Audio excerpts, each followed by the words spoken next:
First of all, cook and cool an angel food cake and slice it into 3 layers. You're going to have a reservoir of water that's boiling and simmering at the bottom that disperses heat throughout the insert. That is the double boiler insert.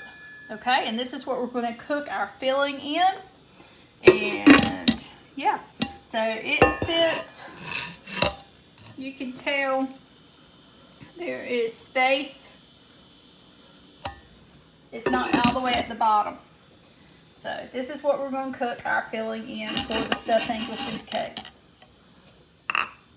Let's separate some eggs. First we have an egg. We're going to crack it in one bowl. Put your fingers in between and gently pull. And on one side you've got the yolk and you want to pass it to the other side. And then you save your yolk, put your shell away. Now you look at this really well to make sure you've got no yolk in it whatsoever still, and you put it in the collection. Okay, now you do the other one. All right, I'm going to mess up and show you something. Oh, I dropped my yolk. Oh no. If you will have a slotted spoon handy, you can get this out and rescue it easily. Do not break the membrane that holds the yolk together. You can scoop it out. You check, make sure you don't have anything, and put it in. And I'm going to do that with the rest. If you happen to have any yolk whatsoever, you throw it away and then you clean this or get a new bowl, because you can't have any yolk when you're beating egg whites. Okay, let's do the rest of these.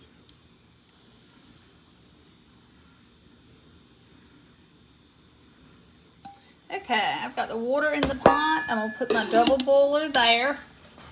And first thing we're going to do, I've got a 1/2 cup of whole milk, 2 cups of whole milk, 1 cup and 1/3 of sugar,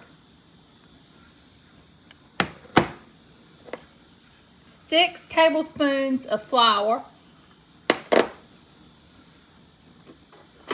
and I've got a cup of pecans, but we're going to put them to the side. First of all, we're going to take the egg yolks and beat them into this 1/2 cup of milk. And at that point, pour into the rest of the milk.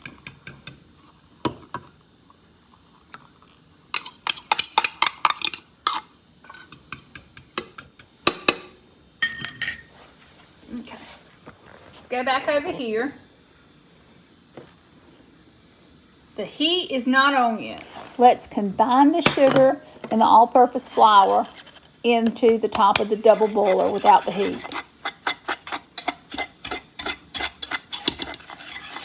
And let's whisk together until thoroughly blended. Next, we're going to add our milk and egg yolk mixture, and we're going to add it to the dry ingredients and then whisk it together very thoroughly. Let's lift from the bottom to make sure the liquid gets to the bottom.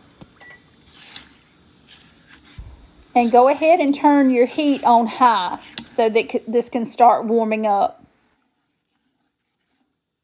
You'll want to stir every now and then to go ahead and make sure it's not sticking to the bottom, but it will not burn in this double boiler. And I've switched over to a whisk to thoroughly work those egg yolks into that milk and the sugar and the flour. And that's just to blend it real well one last time. But then we're going to switch back to the spatula to keep stirring it, because what's going to happen is it's going to start thickening up on the edges where the aluminum pan is for the insert.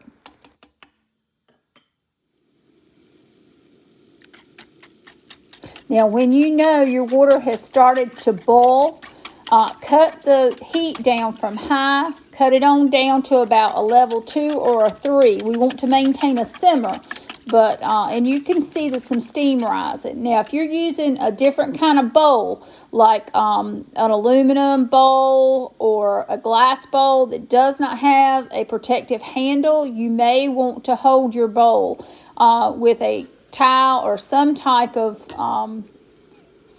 what do you call it?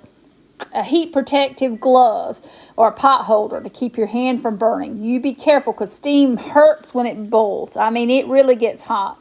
And at this point, you can start to use your spatula. You're going to see it thickening on the edge of the outer part of the insert.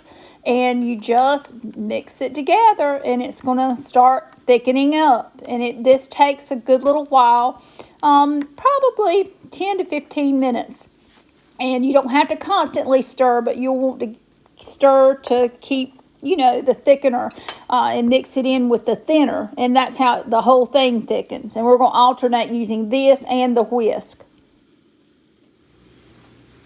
Now, as the part thickens and parts thin, you've got to mix it together so it's even. And I had to make sure I'm maintaining a simmer. So I had to turn the heat up just a tad to a level 4 to maintain that simmer. And I had been using the whisk. So just alternate using the spatula and the whisk and keep on keeping on. Eventually, it's going to take on a richer color. And you can tell it's starting to get pudding-like and less thin. And we want to keep scraping the sides and the bottom and re-whisking to incorporate and make it smooth throughout, not just, from the edges. And that's the key, is whisk, whisk, whisk. Now, one thing to note, if you're making a single recipe or 1.5 recipes, take care with this. You'll notice that it'll start to coat a spoon. It's getting close, but it's still a little too drippy to suit me. Now, eventually, you will get it, and you will notice how far down in the pan it is. A lot of the water and milk is cooked off, and that's what makes it thicker. And then the solids are left to combine, and you can pull it to the side of the bowl or whatever your double bowl or top part is, and it'll stick. And you saw I scraped it back down. But that is the texture and consistency that you want. Do you see how it's sticking there? It's time, y'all. Whisk that thing one more time and let's get it off that double boiler. Now, we're going to add 1 teaspoon of a very good real vanilla extract. Don't skimp on the vanilla. I tell y'all this all the time. It makes the biggest difference. And we're going to whisk that thoroughly in. Make sure you scrape the bottom, you scrape the sides, you get everything because you don't want any clumps. You want everything to be smooth. Now, since you've taken it off the heat now, if it sits, it's going to cool and it's going to start getting a little harder. So if you had to walk away from it before you work with it again, you give it another whisk, and I mean it. Now we're going to gently stir in, actually just fold in the pecans. You do not want to beat this or, really do this hard. You're just gently folding in because the pecans will turn it a kind of an ugly color if they are worked too much. So you want that pretty yellow color, just fold them in gently. And then we're going to put our filling in our cake.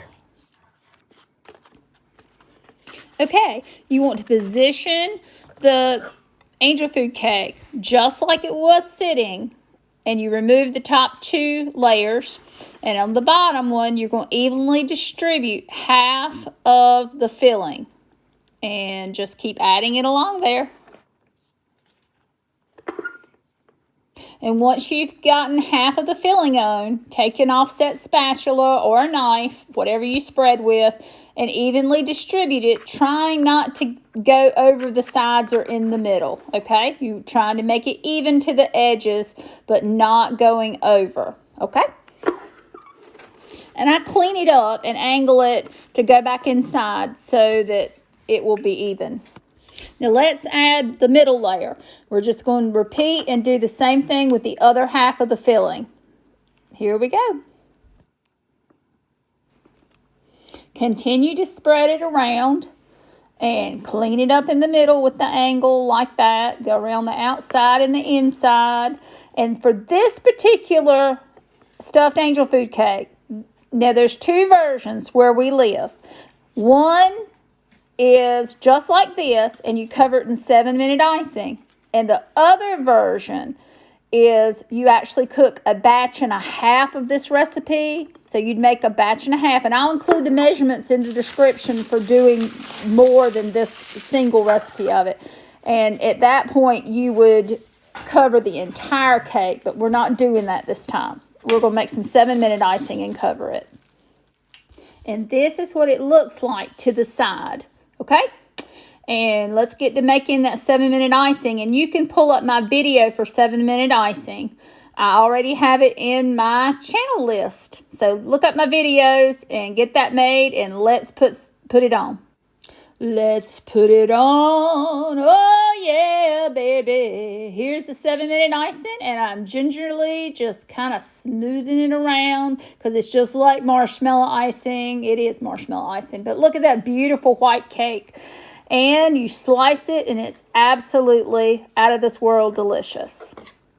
I'm going to show you the picture of the one again made with 1.5 recipes of the recipe, and then I just sprinkle fresh pecans on top of pecans, as we say here. Here we go. With or without. This is without the 7-minute icing. And oh, it's delicious too, y'all. You got to make it. It's worth the time. Please like and definitely subscribe. I need all the subscribers I can get. Thank you.